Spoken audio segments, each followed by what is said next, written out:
Good morning students. Today we are going to read about the exercise of chapter 5th adjective. We have read the definition of adjective and degrees of comparison. Now we will read about the exercise of this chapter. Exercise number first, page number 56. This is the story of a 15 years old boy named Motilal. He was the recipient of the National Bravery Award. Fill in the blanks with suitable adjective from the box. You may have to use articles with some of them. कि यहाँ पे 15 year old boy है मोतीलाल, उसके बारे में ये paragraph type में मतलब ये सेंटेंस है कुछ. इसमें हमें जो भी सुटेबल एडजेक्टिव जो है बॉक्स में दिए हुए उनको फिल करना है. तो ये एक्सरसाइज नंबर फर्स्ट जो है एक्सरसाइज ए, ये हम करते हैं. फर्स्ट सेंटेंस है, एग्जाम्पल दिया हुआ है आपको. A young boy was playing on the banks of the Yamuna river. तो इसमें फर्स्ट एग्जाम्पल में आपको एडजेक्टिव क्या दिया हुआ है, ए यंग.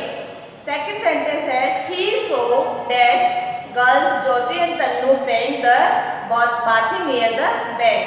इसमें हम क्या फिल करेंगे एडजेक्टिव. बॉक्स में देखो, बॉक्स में है टू, TWO 2. तो इसमें सेकंड जो सेंटेंस है इसमें हम फिल अप करेंगे टू, TWO 2. थर्ड सेंटेंस है, accompanying them was dash woman named माया देवी. इसमें हम एडजेक्टिव जो है वो फिल करेंगे aged, AGED.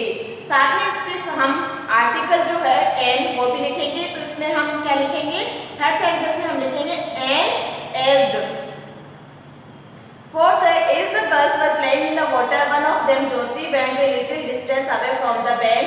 She lost her footing and was swept away by dash currents. तो इसमें हम फोर्थ में हम लिखेंगे एडजेक्टिव स्ट्रॉन्ग. स्ट्रॉन्ग के साथ में हम लगाएंगे द स्ट्रॉन्ग. तो फोर्थ सेंटेंस में क्या फिल करेंगे, द स्ट्रॉन्ग. आगे है, Mayadevi scream for help. She along with her granddaughter Tannu swam towards the drowning girl.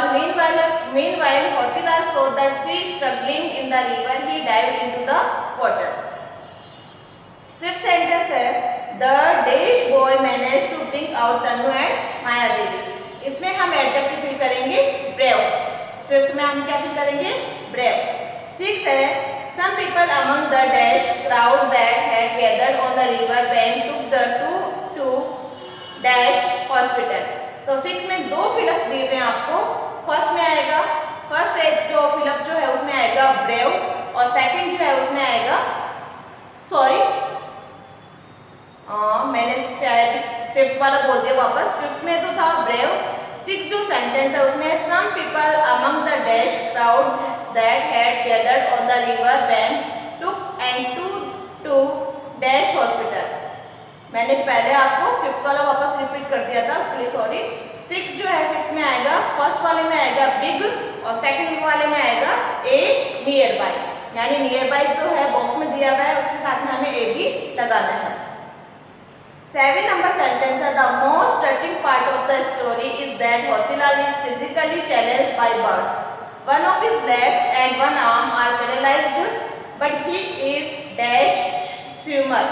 तो 7 वाला जो सेंटेंस है उसमें क्या आएगा, गुड.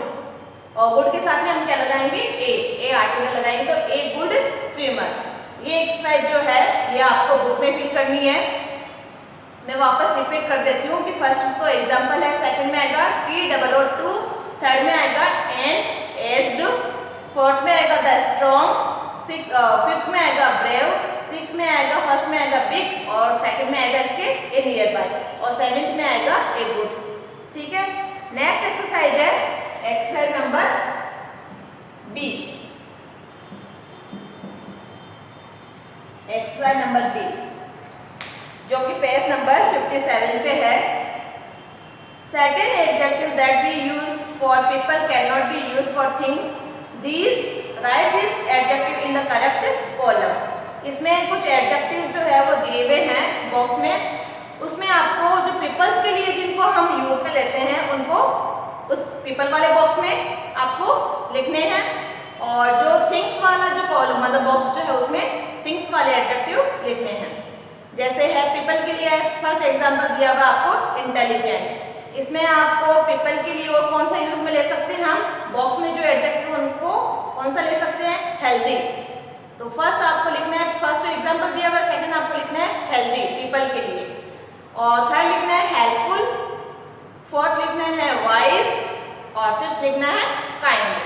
उसके बाद में इनके अलावा जो बचते हैं वो किसके लिए हो जाएंगे, थिंग्स के लिए। मैं बोल देती हूँ, जैसे है porous, orange, raw, spotted, vast, brief, metallic, multi coloured, spacious and deep. ये आपको थिंग्स वाले जो थिंग्स वाला जो बॉक्स है उसमें लिखने हैं। नेक्स्ट एक्सरसाइज जो है वो है पेज नंबर 59 पे है। 59 पे एक्सरसाइज 59 पे ऊपर दिया हुआ है, Manish and Manik are chatting with each other about a play they saw. Complete their conversation using the correct degree of comparison. The words in the box will help you. You may need to add some words.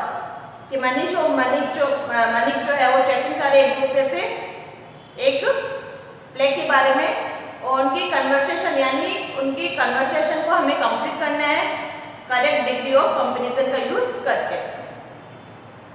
First है Manish, this is the dash. इसमें आपको example दिया हुआ है, most exciting लिखा हुआ है, play I have ever watched, I love the suspense created by the ghost.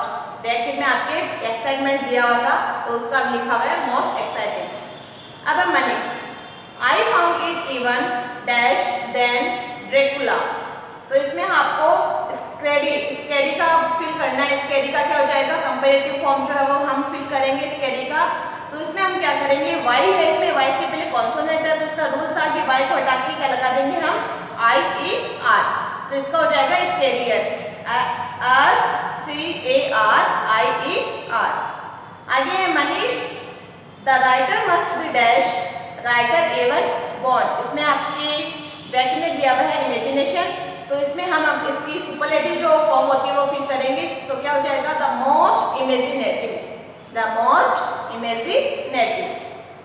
आगे the next week they are studying childhood, it is written and directed by one of the dash writers of our time, he is known for his sense of humour. इसमें आपके bracket में दिया हुआ है विट, तो इसका हमें जो एडजेक्टिव है वो फिल करना है। तो इसका हम करेंगे सुपरलेटिव जो फॉर्म है इसकी वो फिल करेंगे। तो विट का क्या हो जाएगा, विटीएस्ट। इसमें भी एक रूल था कि इसमें जो कॉन्सोनेंट जो होता है वो डबल होके फिर IEST फिल करते हैं। तो इसका विट जो है वो क्या हो जाएगा, विटीएस्ट का हो जाएगा WITTIEST। आगे Mani, I feel stage actor need to be dash than the ones who act in films they don't get a second chance. इसमें आपको दिया हुआ है ब्रैकेट में टैलेंट, तो टैलेंट का क्या हो जाएगा, इसमें हमें कंपैरेटिव फॉर्म फिल अप करनी है इसकी। तो टैलेंट का क्या कर देंगे हम, मोर टैलेंटेड। आगे Manish, I agree with you bring your dash brother Ajay when we watch childhood. इसमें आपको एडजेक्टिव दिया हुआ है यंग, तो यंग का हमें क्या करना है, कंपैरेटिव फॉर्म बनानी है यंगर, YOUNGER। आगे है मनिक, Ajay cannot sit through a play, he is dash boy I have ever come across. इसमें आपको एडजेक्टिव दिया हुआ है रेस्टलेस, तो रेस्टलेस का क्या हो जाएगा, सुपरलेटिव फॉर्म बनानी है हमें, द मोस्ट रेस्टलेस। ठीक है, वापस में इसके जो फिलअप्स किए थे वो वापस रिपीट कर रही हूँ कि हमने इसका फर्स्ट एग्जाम्पल तो आपको दिया हुआ है, सेकंड में आपको फिल करना है स्टेरियर SCARIER, थर्ड में आपको करना है द मोस्ट इमेजिनेटिव, फोर्थ में आपको करना है विटीएस्ट, फिफ्थ में मोर टैलेंटेड, सिक्स में यंगर, सेवन में द मोस्ट रेस्टलेस। वैसे मैं आपको इन एक्सरसाइज की पिक जो है वो सेंड करूंगी, उसकी हेल्प लेके आप अपनी बुक्स में फिल करोगे। ये सारी जो एक्सरसाइज मैं करवा रही हूँ वो आपको बुक्स में फिल करनी है, कॉपीज में नहीं करना है, केवल बुक्स में फिल करनी है आपको। पिक की हेल्प लेके, यानी पिक्स जो सेंड करूंगी उसकी हेल्प कर लेके आप उसको फिल कर लेना। अब एक्सरसाइज नंबर सी जो है, अभी जो फल हमने जो ऊपर ये वाली की थी इसका नंबर नहीं दिया हुआ, ये भी करना है, लेकिन अब एक्सरसाइज नंबर सी है वो करना है। Underline the adjective as you read this account of a cold day. Read at the paragraph using the opposite of the adjective you have underline. कि हमें एडजेक्टिव जो है, जो कि हमें ये कोल्ड डे का अकाउंट मतलब कोल्ड डे है उसके बारे में लिखा हुआ है, उसको हम पढ़ रहे हैं, पढ़ेंगे और उसको जो भी एडजेक्टिव है उनको हमें अंडरलाइन करना है। Read at the paragraph using the opposite of the adjective you have underline. कि जो एडजेक्टिव हम अंडरलाइन करेंगे उन एडजेक्टिव के हमें अपोजिट लिख के और पैराग्राफ को वापस लिखना है। लेकिन आपको वापस नहीं लिखना है, आपको क्या करना है, जो ये पैराग्राफ जो है उसमें जो भी एडजेक्टिव है उनको अंडरलाइन करना है और उसके जस्ट ऊपर आपको अपोजिट जो है वो लिखना है। वापस आपको पैराग्राफ नहीं लिखना है, क्योंकि बुक्स में स्पेस तो दिया हुआ है। अगर आप लिखना चाहो तो लिख लेना और नहीं लिखना चाहो तो कोई भी जरूरी नहीं है, क्योंकि आपके वैसे भी काफ़ी वर्क हो रहा है तो वो जरूरी नहीं है। आप अंडरलाइन करके और अपोजिट्स को ऊपर लिख देना। तो इसमें है mister खेर्स niece and nephews had come to visit him during the winter vacation। तो फर्स्ट लाइन जो है उसमें हम एडजेक्टिव जो है वो क्या है, विंटर। तो आप क्या करोगे, विंटर को अंडरलाइन करोगे और विंटर का अपोजिट क्या होता है, समर। तो आपको इसके ऊपर क्या लिखना है, summer. On an extremely cold day, the children decided to go for a swim in the old pool। तो सेकंड लाइन जो है उसमें एडजेक्टिव क्या है, एक तो है कोल्ड, कोल्ड को अंडरलाइन करना है और कोल्ड के ऊपर आपको इसका अपोजिट जो है वो क्या लिखना है, हॉट, HOT, हॉट। और इसी लाइन में सेकंड जो है वो एडजेक्टिव है ओल्ड, ओल्ड यानी पुराना, और उसका क्या हो जाएगा, अपोजिट न्यू। आगे है mister Kher drop them in his uncomfortable jeep, the ride goes in. अब इसमें आपको इस लाइन में आपको अंडरलाइन करना है, अनकंफर्टेबल जो है वो एडजेक्टिव है, इसका अपोजिट क्या हो जाएगा, comfortable. The ride goes is rough and boring one, the ride goes A rough and boring one. इसमें एडजेक्टिव आपके रफ एंड बोरिंग, इसका अपोजिट मतलब इसको अंडरलाइन करना है और इसका अपोजिट क्या हो जाएगा, smooth and exciting. Smooth SMOOTH, smooth and exciting इसका अपोजिट हो जाएगा। The younger children took their large beach ball and jumped into the shallow side of the pool, while the older ones began swimming in the deep side। तो इसमें इस line में आपके जैसे the younger children, तो younger जो है वो भी एडजेक्टिव है, यंगर का अपोजिट क्या हो जाएगा, ओल्डर। आगे है टुक देयर लार्ज, लार्ज जो है वो भी एडजेक्टिव है, इस लार्ज का अपोजिट क्या हो जाएगा, स्मॉल। आगे है इस लाइन में शेलो, SHALLOW, शेलो, इसका हो जाएगा अपोजिट, यानी ये एडजेक्टिव है, इसको अंडरलाइन करना है और इसका अपोजिट हो जाएगा डीप, DEEP। फिर आगे था द ओल्डर वंस, ओल्डर इसमें वापस आया, ओल्डर जो है उसको अंडरलाइन करना है और इसका अपोजिट हो जाएगा ओल्डर का यंगर, YOUNGER। फिर आगे है in the deep side, deep वही अभी ऊपर आया था कि हमने पहले शेलो शब्द आया था और इसका हमने लिखा था डीप, वापस यहाँ पे उल्टा हो गया है, डीप को अंडरलाइन करना आपको और डीप का अपोजिट क्या हो जाएगा, शेलो।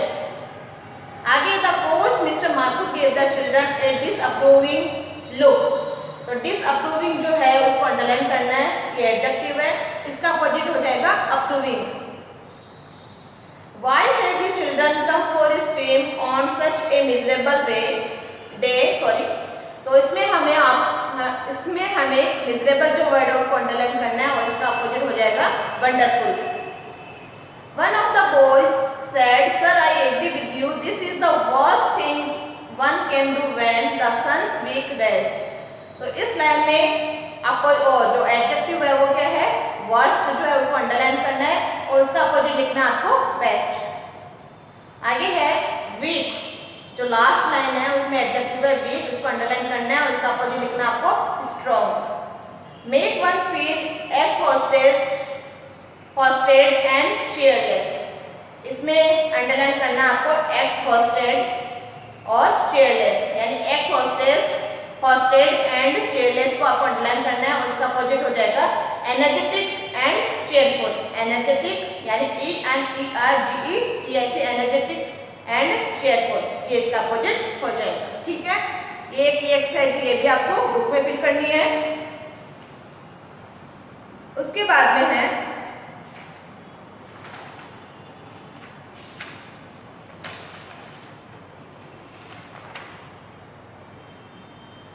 एक्सरसाइज। अब है एक्सरसाइज डी।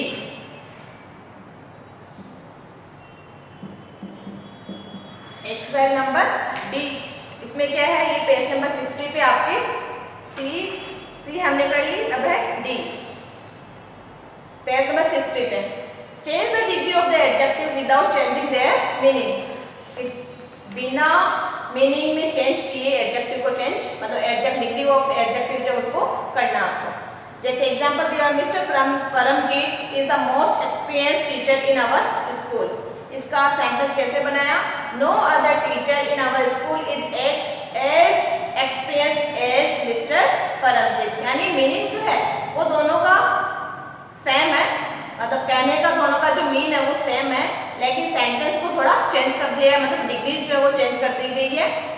तो जैसे कि तुम्हें जो एग्जाम्पल फर्स्ट सेंटेंस दिया हुआ है वो सुपरलेटिव है, और जो अभी इसमें जो एग्जाम्पल का जो फर्स्ट इसका जो आंसर लिखा है, no other teacher in our school is as experienced as mister Paramjit, ये पॉजिटिव है। फिर हम mister Paramjit is more experienced than all other teachers in our school, ये सेंटेंस जो है वो कंपैरेटिव है। फर्स्ट जो एग्जाम सेंटेंस दिया हुआ वो तो सुपरलेटिव था, इसके दो सेंटेंस जो है आंसर के रूप में बनाए हुए हैं, तो फर्स्ट जो है वो तो पॉजिटिव और सेकंड है कंपैरेटिव, वैसे हमें बनाना है। तो सेकंड जो सेंटेंस है वो है, our team score the highest points in the district sports championship. तो हमें सुपरलेटिव सेंटेंस है ये, अब हमें कंपैरेटिव और पॉजिटिव जो है वो भी बनाने हैं। तो मैं फर्स्ट बोल रही हूँ, नो अदर, इसका आंसर है first, no other team score higher points than us in the district sports championship, ये हो गया कंपैरेटिव। अब पॉजिटिव बनाते हैं, no other team could score so high as us in the district sports championship. आगे third है, no other, third जो sentence है वो है, no other island in the world is as large as Australia. तो इसका हमें बनाना है, यानी ये आपको पॉजिटिव में दिया हुआ है, इसका हमें कंपैरेटिव और सुपरलेटिव बनाना है। तो बनाते हैं, Australia is the largest island in the world, तो ये हो गया सेंटेंस सुपरलेटिव। अब कंपैरेटिव बनाते हैं, Australia is larger than any other island in the world, ये हो गया कंपैरेटिव। यानी मीनिंग में चेंज नहीं है, सेंटेंस है दोनों, मतलब सुपरलेटिव हो जाए, पॉजिटिव हो जाए, कंपैरेटिव हो, दोनों तीनों का मीनिंग जो है वो सेम आ रहा है, बस डिग्रीज ऑफ कंपैरिजन चेंज हो रहे हैं। अब फोर्थ है, the euro is stronger than the American dollar, ये है कंपैरेटिव है। अब हमें बनाना क्या है, पॉजिटिव और superlative. The American dollar is not as strong as the euro, आगे ये तो हो गया पॉजिटिव। अब बनाना है हमें कौन सा, सुपरलेटिव। तो इसमें बनाएंगे, between the American dollar and the euro the latter is the, इसका हो जाएगा the euro is the strongest. Fifth है, China is the most populated country in the world, इसका ये जो है सुपरलेटिव फॉर्म है, इसका हमें पॉजिटिव और कंपैरेटिव बनाना है। तो क्या बनाएंगे, China is more populated than any other country in the world. आगे इसका बनाएंगे हम positive, no other country in the world is as populated as China. Next six जो है वो है, this is the fastest computer in the school, ये superlative है। अब बनाना है पॉजिटिव और comparative, no other computer in the school is as fast as this one. अब बनाते हैं comparative, this computer is faster than any other computers in the school, ये हो गया कंपैरेटिव। सेवन जो है वो है, the teacher said I gave the best answer, ये है सुपरलेटिव, हमें बनाना है पॉजिटिव और कंपैरेटिव में। The teacher said that no other students gave a better answer than me, ये हो गया कंपैरेटिव। अब बनाते हैं पॉजिटिव में, The teacher said that the other students' answers were not as good as mine. जहाँ as का यूज होता है वो पॉजिटिव होता है, ठीक है। आगे है 8 number, Asia is the largest continent in the world. ये वो कौन सा सेंटेंस है, कौन सी डिग्री है, सुपरलेटिव। अब हमें बनाना है पॉजिटिव और comparative. No other continent in the world is as large as Asia, ये हो गया पॉजिटिव। नेक्स्ट बनाते हैं comparative, Asia is larger than any other continent in the world, ये हो गया कंपेरेटिव। 9 नंबर है, learning English is not as difficult as learning Japanese. ये आपको दिया हुआ है पॉजिटिव में, हमें बनाना पड़ेगा कंपेरेटिव और सुपरलेटिव में। Learning Japanese is more difficult than learning English, ये हो गया किस कौन सा, कंपेरेटिव। अब बनाते हैं superlative. Compare to learning English, learning Japanese is the most difficult. Compare to learning English, learning Japanese is the most difficult, ये हो गया सुपरलेटिव। 10 नंबर है, this pencil is costlier than that one, ये है आपके कंपेरेटिव में है, हमें बनाना पड़ेगा पॉजिटिव और सुपरलेटिव। तो हो जाएगा that pencil is not as costly as this one, ये हो गया पॉजिटिव। नेक्स्ट बनाते हैं superlative, this pencil is the costliest between the two, ये हो गया सुपरलेटिव, ठीक है। तो ये एक्सरसाइज जो है ये भी आपको बुक में फिल करनी है, ठीक है। और आगे जो एक्सरसाइज है इसकी अभी और एक्सरसाइज जो बाकी है वो हम करते हैं इस वीडियो के सेकंड पार्ट में।